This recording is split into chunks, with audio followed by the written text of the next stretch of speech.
샬롬, 이동춘 목사입니다.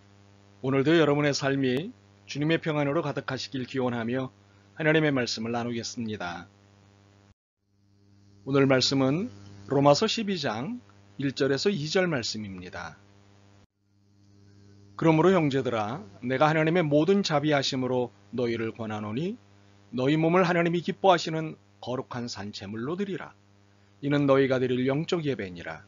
너희는 이 세대를 본받지 말고 오직 마음을 새롭게 함으로 변화를 받아 하나님의 선하시고 기뻐하시고 온전하신 뜻이 무엇인지 분별하도록 하라.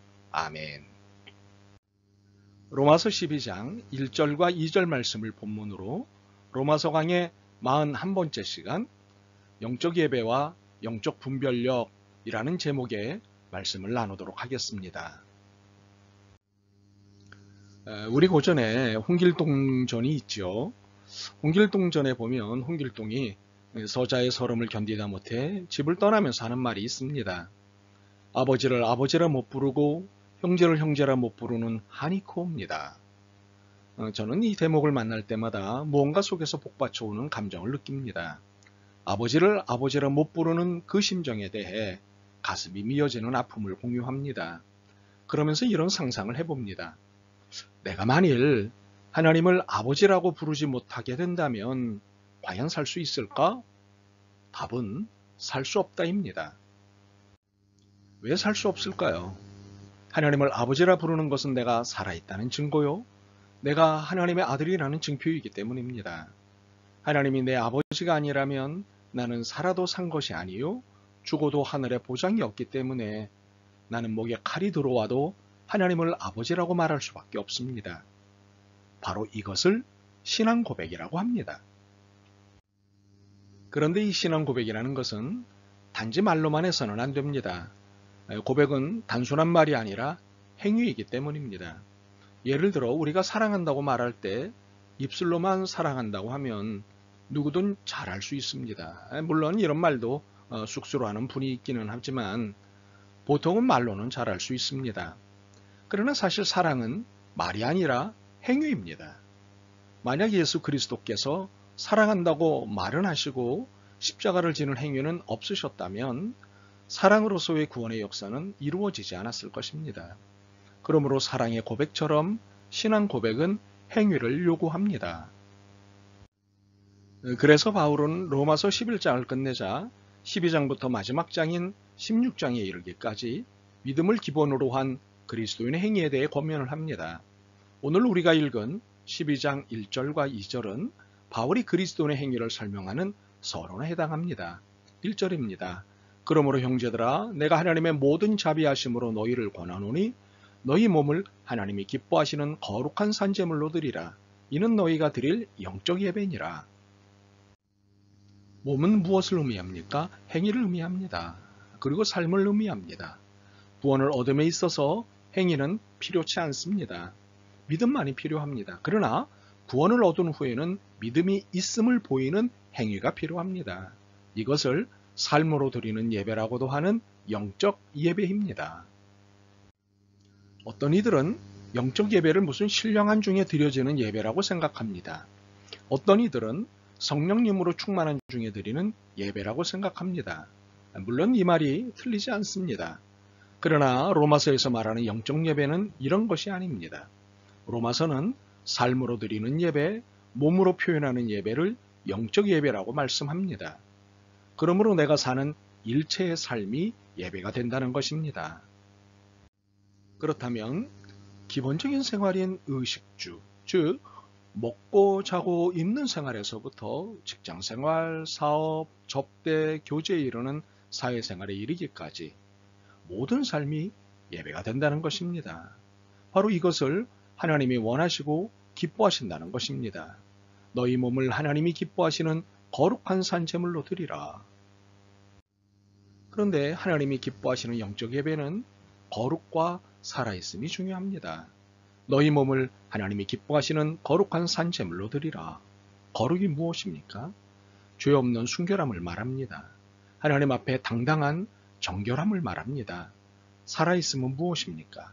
힘이 없거나 죽은 것이 아니라 살아서 생생한 것을 말합니다. 하나님 앞에 에너지가 넘치는 것을 말합니다. 그러나 하나님 앞에 당당한 청결함이나 에너지가 넘치는 삶은 자랑을 위한 것이 아니라 순종과 희생을 위한 것입니다. 너희 몸을 하나님이 기뻐하시는 거룩한 산제물로 드리라. 제물은 순종과 희생을 상징합니다. 이는 우리의 삶이 하나님 앞에 순종하고 하나님을 위해 희생해야 한다는 것을 말합니다. 순종이 무엇입니까? 전적으로 믿고 따르는 것을 말합니다. 조금도 의심하지 않고 불안해하지 않고 주저하지 않는 중에 따르는 것을 말합니다. 희생은요, 자신을 다 내주는 것을 말합니다. 소를 잡으면 버리는 것이 하나도 없습니다. 살뿐만 아니라 내장, 뼈, 가죽, 심지어는 꼬리까지 다 사용됩니다. 자신을 다 내준다는 것은 하나님 앞에 내 것은 단 하나도 없고 다 하나님의 것임을 보여드리는 것입니다. 정리해보면 너희 몸을 하나님이 기뻐하시는 거룩한 산제물로 드리라 하심을 실천하는 것이 우리의 마땅한 책임입니다.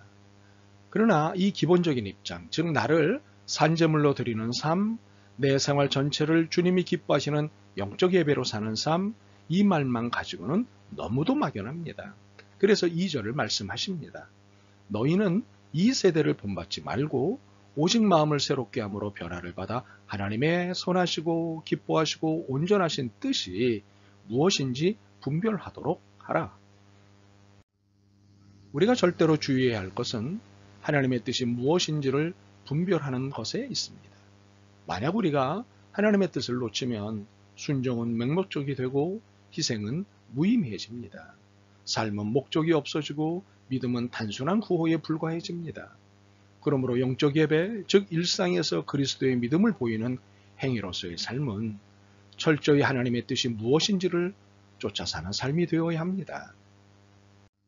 그렇다면 하나님의 뜻이 무엇인지를 분별하는 방법이 무엇입니까? 2절을 다시 봅니다.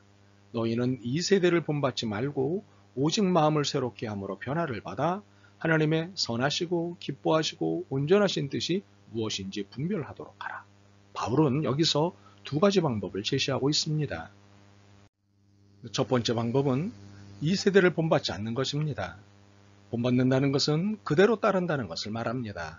그렇다면 이 세대가 어떠하기에 따르지 말라는 것일까요? 바울은 로마서를 쓰기 시작하면서 1장의 진작 2세대의 형편을 고발하였습니다. 그 대표적인 행태가 불의로 진리를 막는 것입니다. 진리는 하나님의 말씀을 의미합니다. 하나님의 말씀을 불의로 막는 것입니다. 불의가 판을 친다는 것이 무엇입니까? 옳지 않은 것이 옳은 것을 이기고 있다는 것입니다. 우선은 무신론입니다.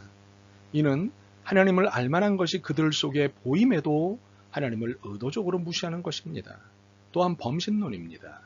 이는 하나님의 영광을 썩어질 사람과 새와 짐승과 기어다니는 동물 모양의 우상으로 바꿔치기 하는 것입니다. 이것은 피조물을 조물주보다 더 경배하고 섬기는 것입니다. 이렇게 유일신 하나님을 무시하고 무신론과 범신론에 서 있는 이들은 하나님의 순리를 영리로 바꿔 놓았습니다. 하나님이 세우신 창조의 질서를 인간이 마음대로 바꾸거나 뒤집어 놓는 것입니다. 이 모든 것은 인간이 세상의 주인이고 중심이고자 하는 사상입니다. 이는 1장 28절의 표현대로 그 마음에 하나님 두기를 싫어하는 사상입니다. 그래서 바울은 하나님을 배제한 상태에서 인간이 하나님의 자리를 차지한 사상으로 꽉 차 있는 이 세대를 본받지 말라고 권면하는 것입니다. 두 번째 방법은 마음을 새롭게 함으로 변화를 받는 것입니다. 이 방법을 잘 이해하기 위해 로마서 8장 5절에서 8절을 보겠습니다. 육신을 따르는 자는 육신의 일을, 영을 따르는 자는 영의 일을 생각하나니 육신의 생각은 사망이요 영의 생각은 생명과 평안이니라. 육신의 생각은 하나님과 원수가 되나니 이는 하나님의 법에 굴복하지 아니할 뿐 아니라 할 수도 없음이라. 육신에 있는 자들은 하나님을 기쁘시게 할 수 없느니라. 마음을 새롭게 한다는 것, 그리고 마음의 변화를 갖는다는 것, 이것은 무슨 뜻입니까? 그것은 육신의 생각을 영의 생각으로 바꾸는 것을 말합니다.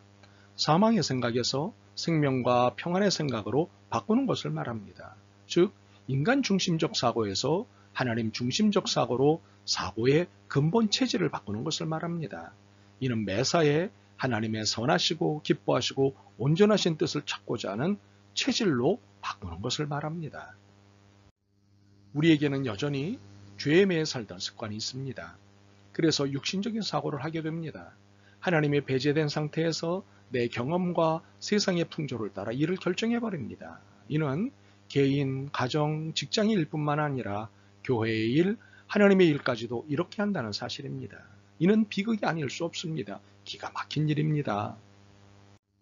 그렇기에 그리스도인인 우리가 그리스도의 방식, 즉 하나님의 뜻을 따라 사는 방식으로 체질을 바꾸는 것은 너무도 중요한 일입니다. 그렇지 않고는 영적 분별력을 가질 수 없습니다. 흑과 백을 가리고 옳고 그름을 가리는 판단력을 가질 수 없습니다.